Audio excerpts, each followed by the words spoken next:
आता उसाला बाकीच काय टाकायचं बरं का, हे टाकून द्यायचं. त्यात कोंबड 700 रुपयाला बॅग आहे. कोंबड खत आणि तेन फार सगळं मिक्स आहे.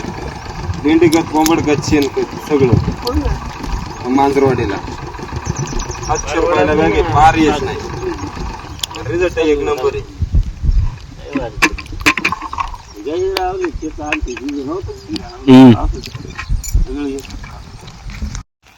हे खत शेतीसाठी आणि मालासाठी एकदम उपयुक्त. आणि या खताचा वापर एकरी 7 बॅग असा केला जातो. या खतामध्ये शेणखत, लेंडी खत, कोंबड खत आणि बाकीचे ऑर्गनाइज थोडेसे असे मिळून या खताचे एकत्र मिश्रण करून शेतीसाठी अत्यंत उपयोगी असे हे खत